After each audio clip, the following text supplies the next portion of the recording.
ప్రేమధార. ప్రేమధార Bible అధ్యయన పాఠశాల శ్రోతలకు స్వాగతం. దేవుని ప్రేమ ధారావాహికంగా ప్రవహించే వేద పారాయణ కార్యక్రమం ప్రేమధార.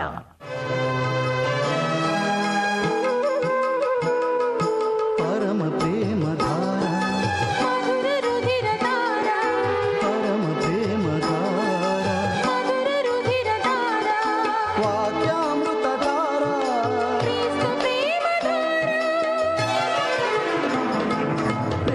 ప్రేమధార,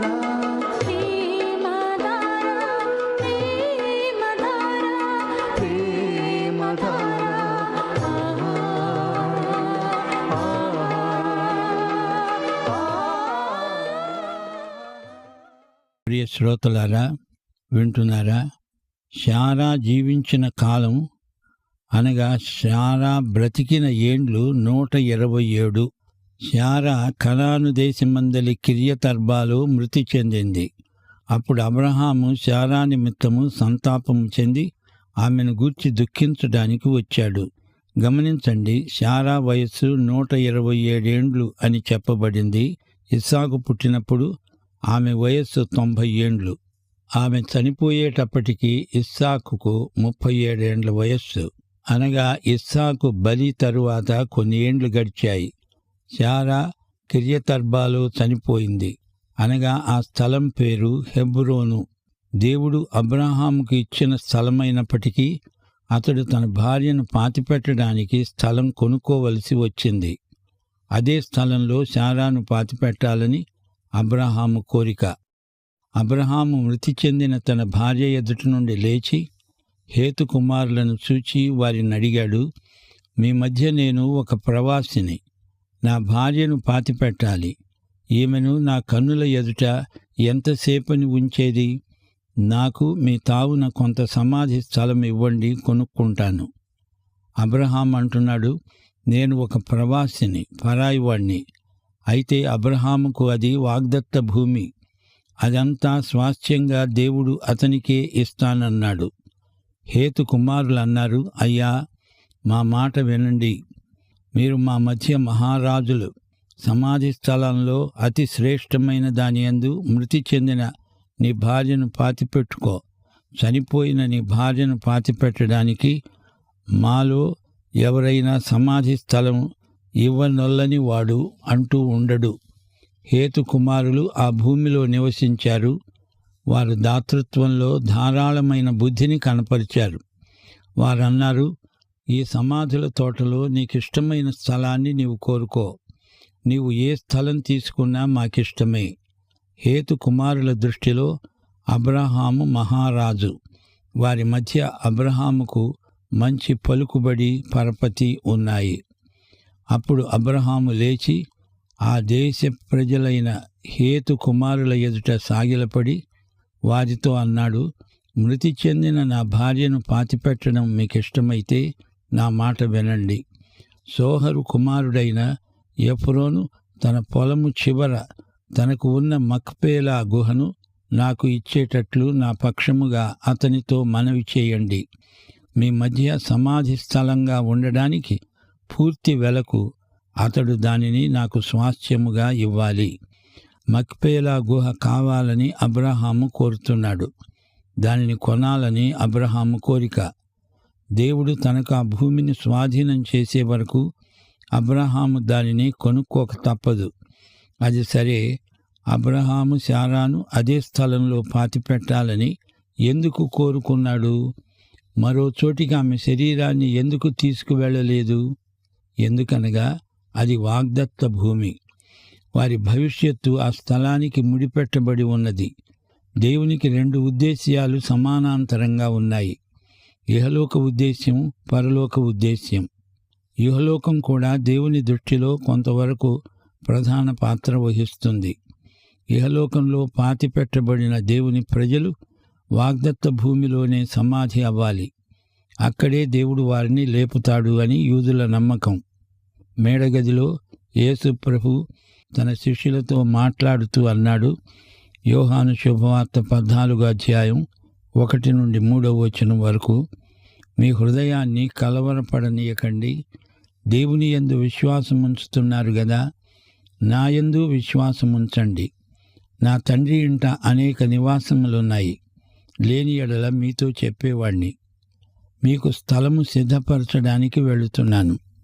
నేను వెళ్ళి మీకు స్థలం సిద్ధపరిస్తే నేనుండే స్థలంలో మీరు ఉండేలాగు మరల వచ్చి నా వద్ద ఉండడానికి మిమ్మల్ని తీసుకొని పోతాను. యేసు ప్రభువు అక్కడ నూతన యెరూషలేమును సిద్ధపరుస్తున్నాడు. అక్కడికి సంఘం ఎత్తబడి అక్కడే ఉండిపోతుంది. నూతన యెరూషలేము సంఘం మొత్తానికి శాశ్వత నివాస స్థానమైపోతుంది. అబ్రహాముకు దేవుడు ఇహలోకమందు స్థలాన్ని వాగ్దానం చేశాడు. అబ్రహాము దేవుని యందు విశ్వాసం ఉంచాడు. అందుకే శారాను అదే భూమిలో పాతిపెట్టాలని ఎంతగానో అతడు కోరాడు. తాను కూడా అక్కడే సమాధి చేయబడాలని అబ్రహాము అభీష్టం. హెబ్రోనులో అబ్రహాము సమాధి స్థలం యెరూషలేముకు సుమారు 30 కిలోమీటర్ల దూరాన ఉంది. అక్కడే అబ్రహాము, శారా, ఇస్సాకు, రెబెకా, యాకోబు, లేయా మొదలైన వారు పాతిపెట్టబడ్డారు. రాహేలు మాత్రం బెత్లెహేములో పాతిపెట్టబడింది. యూదులకు గట్టి నమ్మకం ఉంది. వాగ్దత్త భూమిలో పాతిపెట్టబడిన వారికే పునరుత్థానం. ఇది ఐహికమైన నిరీక్షణ. కాని విశ్వాసులమైన మనకు పారలౌకికమైన నిరీక్షణ ఉన్నది. అబ్రహాము ఆ స్థలం కొనడానికి ఒప్పందం చేసుకుంటున్నాడు. అప్పుడు ఎఫ్రోను హేతు కుమారుల మధ్య కూర్చుండి ఉన్నాడు. హేతీయుడైన ఎఫ్రోను తన ఊరి ముఖద్వారము గుండా ప్రవేశించే వారందరి ఎదుట హేతు కుమారులకు వినపడేటట్లు అబ్రహాముకు చెప్పిన ప్రత్యుత్తరం ఏమంటే, అయ్యా, అలా కాదు, నా మనవి ఆలకించండి. ఆ పొలము నీకిస్తున్నాను, దానిలోని గుహను కూడా నీకే ఇస్తున్నాను. ఈ ప్రజల ఎదుట అది నీకిచ్చేస్తున్నాను. అప్పుడు అబ్రహాము ఆ దేశ ప్రజల ఎదుట సాగిలపడ్డాడు. గమనించండి, ఎఫ్రోను ఎంతో దాతృత్వాన్ని కనపరుస్తున్నాడు. వీరు గుహానివాసులు, ఆటవిక జీవితానికి అలవాటు పడినవారు, ఎంతో మన్నన మర్యాద గలవారు. వారి ఎదుట అబ్రహాము సాష్టాంగపడుతున్నాడు. వారికి ఎంతో మర్యాద చూపుతున్నాడు. అబ్రహాం అన్నాడు, సరే కాని నా మనవి ఆలకించు, ఆ పొలానికి వెల ఇస్తాను. మీరు ఆ వెల నా దగ్గర నుండి తీసుకోవాలి. అప్పుడు మృతి పొందిన నా భార్యను అక్కడ పాతి పెడతాను. అందుకు ఎఫ్రోను అబ్రహాముతో అన్నాడు, అయ్యా, నా మాట విను. ఆ భూమి 400 తులాల వెండి విలువగలది. నాకు నీకు అది ఎంత? మృతి పొందిన నీ భార్యను పాతిపెట్టుకో. ఎఫ్రోను మాట అబ్రహాము విన్నాడు. హేతు కుమారులకు వినపడేటట్లు ఎఫ్రోను చెప్పిన వెల, అనగా 400 తులాల వెండి. అబ్రహాము తూచి అది అతనికి ఇచ్చాడు. అనగా అబ్రహాము మక్పేలా గుహాస్థలమును వెల చెల్లించి కొన్నాడు. మమ్రే ఎదుటనున్న మక్పేలా యందలి ఎఫ్రోను పొలము, అనగా ఆ పొలము, దాని యందలి గుహ, దాని పొలిమేర అంతటిలో ఉన్న ఆ పొలము చెట్లు, అతని ఊరి ముఖద్వారమున ప్రవేశించే వారందరితో హేతు కుమారుల ఎదుట అబ్రహాముకు సాక్ష్యముగా స్థిరపరచబడింది. ఆ తరువాత అబ్రహాము కనాను దేశంలో హెబ్రోను అనే మమ్రే ఎదుట ఉన్న మక్పేలా పొలం గుహలో తన భార్య అయిన శారాను పాతిపెట్టాడు. ఆ పొలము, దానిలో ఉన్న గుహ హేతు కుమారుల వల్ల సమాధుల కోసం అబ్రహాముకు స్వాస్థ్యంగా స్థిరపరచబడింది. గమనించాలి, సరిగ్గా ఇదే స్థలంలో ఇప్పుడు ఒక మసీదు ఉన్నది. అది ఈ ప్రపంచంలో అతి ప్రసిద్ధమైన మసీదు. అరబ్బులకు కూడా ఇది ప్రాముఖ్యమైన స్థలం. వారు కూడా అబ్రహాము పేరునే చెప్పుకుంటారు. అబ్రహాము జీవించిన రోజుల్లో ఎవరైనా వ్యక్తి మరణిస్తే సమాధి కార్యక్రమం ఎంతో సాంప్రదాయబద్ధమై ఉండేది. మృతులను గౌరవ సూచకంగా సమాధి చేయడం పరిపాటి. అలా చేయకపోతే అది అవమానకరం. అది శాపంగా ప్రజలు పరిగణించేవారు. మృతుల కోసం అంగలార్చేవారు. స్నేహితులు, బంధువులు వచ్చి ఒక పెట్టున ఏడ్చేవారు. చుట్టుప్రక్కల వారికి ఇది బాగా వినపడాలి. ఆ రోజుల్లో ప్రత్యేకమైన సమాధి కార్యక్రమాలను ఇరుగు పొరుగు వారే నిర్వహించేవారు. శవాన్ని ఎక్కువసేపు అట్టే పెట్టరు. ఉష్ణోగ్రత ఎక్కువ అయి ఉండడం మూలాన శవాన్ని అదే రోజు సమాధి చేయాలి. తన భార్య శారా చనిపోయినప్పుడు అబ్రహాము సమాధి స్థలం కోసం ఎంతో ప్రయత్నం చేశాడు. ఎందరో అతనికి సహాయం చేశారు. అతన్ని మహారాజు అని చెప్పి గౌరవించారు. అతడు దైవజనుడని అందరూ ఎరుగుదురు. అబ్రహాము ఆధ్యాత్మిక వ్యక్తిత్వం చుట్టుప్రక్కల ప్రజల మీద ఎంతో ప్రభావం చూపెట్టింది. అబ్రహాము ఎఫ్రోను స్థలం విషయమై మాట్లాడుకుంటున్నప్పుడు ఒకరి పట్ల ఒకరు ఎంతో మర్యాద చూపించుకున్నారు. ఎఫ్రోను స్థలం ఉచితంగా ఇస్తానన్నాడు. అబ్రహాము కాదు కూడదు, డబ్బిచ్చి కొంటానన్నాడు. ఎఫ్రోను ఏదో కొంత వెల నిర్ణయించాడు. అయినా అతనికి ఎంతో ఉదార బుద్ధి ఉందని మనం గ్రహించాలి. అబ్రహాము 400 తులాల వెండి చెల్లించాడు. చివరికి బేరం కుదిరింది. అబ్రహాము డబ్బిచ్చి కొనటంలో అతని వ్యవహార దక్షత మనకు బోధపడుతుంది. ఈ రోజు వరకు కూడా బేరసారాలు ఈ విధంగానే ఆ ప్రాంతాలలో జరుగుతూ ఉంటాయి. మర్యాదకు ఊరికే ఇస్తామంటారు, కానీ అలా ఊరికే తీసుకోకూడదు. అది అబ్రహాముకు తెలుసు. 400 తులాల వెండి అంటే ఎక్కువ ఖరీదే. ఆ ప్రాంతంలో హిత్తీయులున్నారు. అబ్రహాము దేవుడు తనకిచ్చిన భూమి అయినప్పటికీ వివాదం పెట్టుకోకుండా, మాట్లాడకుండా, వ్యాజ్యమాడకుండా వెల ఇచ్చి కొన్నాడు. ఆ రోజుల్లో ఇన్ని తులాల వెండి అని తూచి ఇచ్చేవారు. అబ్రహాముకు ఆస్తి తగాదాలు బొత్తిగా ఇష్టం లేదు. అందుకే డబ్బు పోయినా సమాధానాన్ని అబ్రహాము కోరుకున్నాడు. శారా మక్పేలా గుహలో పాతిపెట్టబడింది. హెబ్రోను ప్రాంతం బైబిలులో ప్రసిద్ధి చెందింది.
ఇప్పుడు మనం 24వ అధ్యాయంలోకి వస్తున్నాం.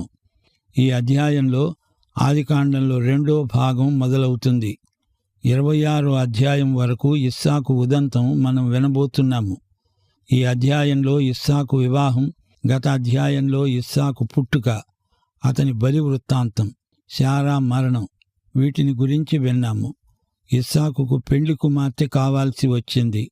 అబ్రాహాము తన సేవకుణ్ణి హారాను ప్రాంతాలకు పంపుతాడు.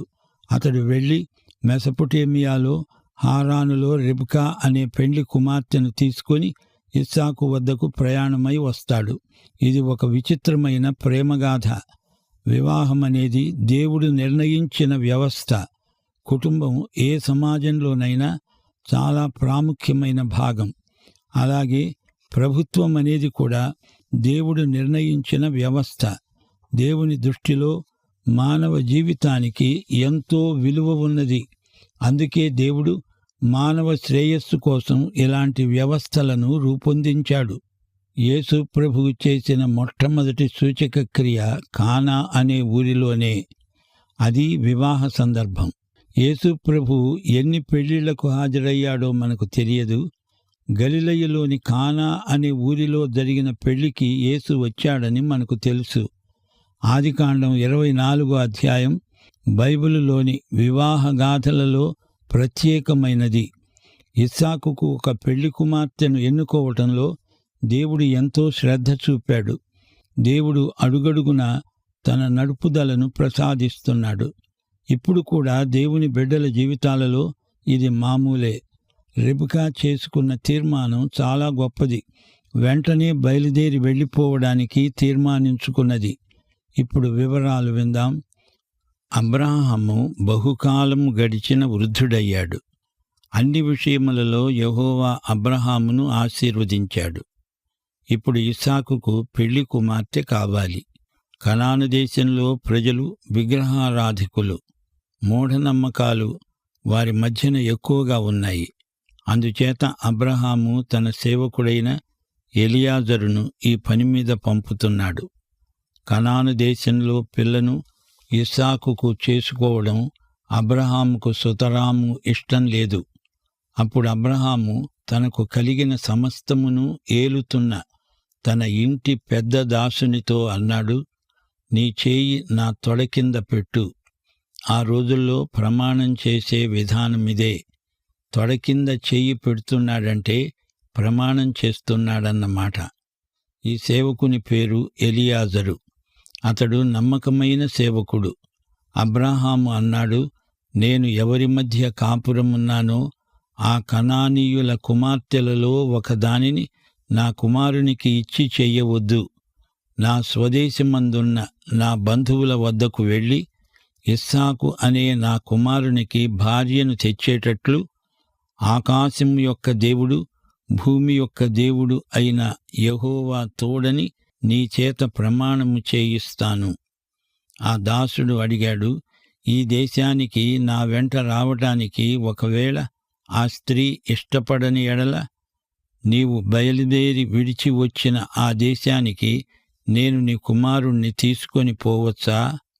అబ్రహామన్నాడు, అక్కడికి నా కుమారుణ్ణి తీసుకొని పోకూడదు. నా తండ్రి ఇంటి నుండి, నేను పుట్టిన దేశము నుండి నన్ను తెచ్చి నాతో మాట్లాడి నీ సంతానానికి ఈ దేశాన్ని ఇస్తానని ప్రమాణం చేసి నాతో చెప్పిన పరలోకపు దేవుడైన యెహోవా తన దూతను నీకు ముందుగా పంపుతాడు. సేవకుడు అబ్రహాముతో అంటున్నాడు, ఆమె ఇక్కడికి రాకపోతే ఏం చెయ్యాలి? అబ్రహాము సలహా, ఇస్సాకును మాత్రం అక్కడికి తీసుకువెళ్ళకూడదు. ఎందుకనగా అతడు వాగ్దత్త భూమిలోనే ఉండాలి. ఎట్టి పరిస్థితిలోనూ దేవుని ప్రజలు వాగ్దత్త భూమిని విడిచి వెళ్ళకూడదు. అక్కడే ఉండాలి, అక్కడే చనిపోవాలి, అక్కడే పాతిపెట్టబడాలి. వేరే ఇంకొక చోట చనిపోయినా వారి ఎముకలను తెచ్చి అయినా వాగ్దత్త భూమిలోనే పూడ్చిపెట్టాలి. అన్యుల దేశముల్లో దేవుని ప్రజలకు ఆనందం ఉండదు. అప్పటి ప్రజల అవగాహన భౌగోళికంగా వాగ్దత్త భూమికే పరిమితమైంది. అబ్రహాము విశ్వాసమందు ఎన్నో పాఠాలు నేర్చుకున్నవాడు. ఎలియాజరుతో చెబుతున్నాడు అబ్రహాము, దేవుడు నిన్ను నడిపిస్తాడు. ఇది దేవుని వాగ్దానం. దేవుడు చెప్పిన మాట మీద ఆధారపడి అబ్రహాము నడుస్తాడు. ఊరికే మానసికంగా నమ్మటం కాదు, ఆయన మాట చొప్పున నడవాలి. అబ్రహాముకు దేవునికి మధ్య ఉన్న నిబంధన శాశ్వతమైనది. దేవుడు చెప్పాడు, ఇస్సాకు ద్వారా కలిగే సంతానం విశ్వవ్యాప్తమవుతుంది. చివరికి యేసుక్రీస్తు వస్తాడు. లోకమంతటా అబ్రహాముకు శారీరక ఆధ్యాత్మిక సంతానం విస్తరిస్తుంది. విశ్వాసమంటే ఊహ కాదు, మూర్ఖత్వము కాదు. దేవుని మాటను అక్షరాలా నమ్మటమే విశ్వాసం. క్రైస్తవుల భక్తికే విశ్వాసమని పేరు. విశ్వాసమంటే దేవుని వాక్యమందలి సూత్రాలను వ్యక్తిగతంగా అన్వయించుకోవటం. విశ్వాసం ప్రయోగాత్మకమైన జీవిత విధానం. దేవుని మాటను సరిగా గ్రహించి సందర్భోచితంగా జీవించటం, అదే విశ్వాసం. 8వ వచనం, నీ వెంట రావటానికి ఆ స్త్రీ ఇష్టపడకపోతే ఈ ప్రమాణము నుండి నీవు విడుదల పొందుతావు, కాని నా కుమారుణ్ణి మాత్రం అక్కడికి తీసుకొని పోకూడదు. ఎలియాజరు చేత ఈ విషయమై అబ్రహాము ప్రమాణము చేయించాడు. ఆ దాసుడు తన యజమానుడైన అబ్రహాము తొడ కింద చెయ్యి పెట్టి ప్రమాణం చేశాడు. ఈ రోజున కొందరు బైబిల్ మీద చెయ్యి పెట్టి ప్రమాణం చేస్తున్నారు. ఆ రోజుల్లో తొడ కింద చెయ్యి పెట్టి ప్రమాణం చేసేవారు. అయితే దేవుని బిడ్డల మాటలు ఈ రోజున అవునంటే అవును, కాదంటే కాదు అనేటట్లు ఉండాలి. ప్రమాణ సంకేతాలు అన్యుల ఎదట ఉపకరిస్తాయి గాని దేవుని బిడ్డల మధ్య వాటికి అంత విలువ ఇవ్వనక్కర్లేదు. దేవుని చిత్తము జరుగక మానదు. మన అక్కర్లను దేవుడు ఎరుగును. ప్రార్థన అనేది దేవుడి మీద మనము తెచ్చే ఒత్తిడి కాదు, ఆయన చిత్తమును నేర్చుకునే పద్ధతి. అబ్రహాము అవగాహన ఎంత అర్థవంతమైనదో చూడండి. ఆ స్త్రీ రాకపోతే దేవుడు మరి ఒక స్త్రీని చూపుతాడు. ఒకవేళ ఎవ్వరూ రాకపోతే నీవేమీ కంగారు పడకు, దేవుని చిత్తమే జరుగునుగాక అంటున్నాడు. ఇప్పుడు అబ్రహాము సేవకుడు బయలుదేరుతున్నాడు. తన యజమానుని ఒంటెలలో 10 ఒంటెలను, తన యజమానుని ఆస్తిలో శ్రేష్టమైన నానావిధములైన వస్తువులను తీసుకొని పోయాడు. అతడు లేచి అరామ్నహారాయిము అనగా మెసపొటేమియాలో ఉన్న నాహోరు పట్టణము చేరాడు. సాయంకాలమందు స్త్రీలు నీళ్లు చేదుకోవడానికి వచ్చే వేళకు ఆ ఊరి బయట ఉన్న నీళ్ల బావి వద్ద తన ఒంటెలను మోకరింపచేసి ప్రార్థించాడు.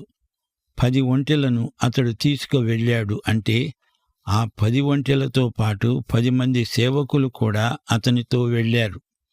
ఎలియాజరు అబ్రహాముకు నమ్మకమైన సేవకుడు.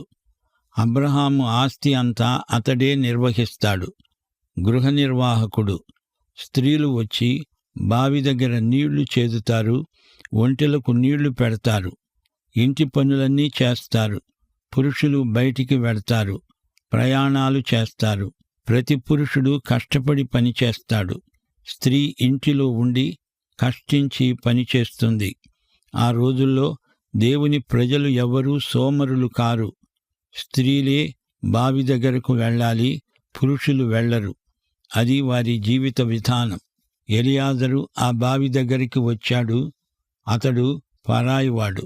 అక్కడి వారు తమ ఒంటెలకు ముందు నీళ్లు పెట్టుకున్న తరువాత అతడు తన పని చూసుకోవాలి. అది వారి మర్యాద. ఎలియాజరు దేవునిపై ఆధారపడి ఉన్నాడు. దేవుడు నడిపించినట్లే అతడు ప్రతి అడుగు వేస్తున్నాడు. అతడిప్పుడు ప్రార్థన చేస్తున్నాడు. నా యజమానుడైన అబ్రహాము దేవుడవైన యెహోవా, నేను వచ్చిన పనిని త్వరలో సఫలము చేసి నా యజమానుడైన అబ్రహాము మీద అనుగ్రహము చూపు, చిత్తగించు.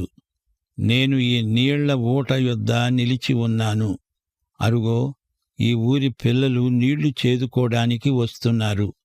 తాగడానికి నీళ్లు పొయ్యమని కడవను వంచి నీళ్లు పోసి నా దాహము తీర్చమని నేను ఏ చిన్నదానిని అడుగుతానో ఆ చిన్నది, అయ్యా నీవు త్రాగు, నీ ఒంటెలకు నీళ్లు పెడతాను అని చెప్పాలి.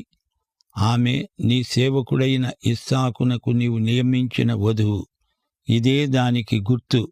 దీన్ని బట్టి నీవు నా యజమానుని మీద అనుగ్రహము చూపావని తెలుసుకుంటాను. ఇది ఎలియాజరు ప్రార్థన. ఇందరు పిల్లల్లో ఏ పిల్లను దేవుడు ఏర్పరచుకున్నాడో ఎలా తెలుస్తుంది? అదంతా నాకు తెలియదు. అంతమంది పిల్లల్లో ఎవరినో ఒకరిని పలకరిస్తాను. ఆ పిల్లే నీవు ఏర్పరచుకున్నది అయి ఉండాలి. ఇది ప్రార్థన. సోదరీ సోదరులారా, ఈ లోకంలో అనేకములైన వస్తువులు, వ్యక్తులు ఉన్నప్పుడు అందులో ఏది దైవ నిర్ణయమో తెలుసుకోవాలంటే మన తెలివితేటలు, మన జ్ఞానం పనిచెయ్యవు. దేవుడు నడిపించాల్సిందే. ఎక్కువ ప్రార్థిస్తే దైవ నిర్ణయం, నీ నిర్ణయం ఒకటే అవుతాయి. పెళ్లి సంబంధాలు చూచుకునేవారు ఎలియాజరు ప్రార్థన నేర్చుకోండి. పరలోకమందు దేవుని చిత్తమేదో అదే మన నిర్ణయమై ఉండాలి. ప్రార్థన పరులకే అది సాధ్యం. ఇదేమీ మర్మము కాదు, విశ్వాసులకు ఇది మామూలు అనుభవం. ఎలియాజరు చూస్తున్నాడు, ఎందరో అమ్మాయిలు తన ముందుగా నడిచి వెడుతున్నారు. అంతమందిలో అతని దృష్టి రిబ్కా మీద పడింది. వెంటనే పరలోకమందు దేవుని చిత్తం ఆమేన్ అన్నది. అంతే. దేవుడు రిబ్కానే నిర్ణయించాడు. ఆ రిబ్కానే ఎలియాజరు పలకరించాడు. యేసు ప్రభువు మాదిరి ప్రార్థన శిష్యులకు ఉపదేశించాడు. అందులో ఆయన ఏం చెప్పాడు?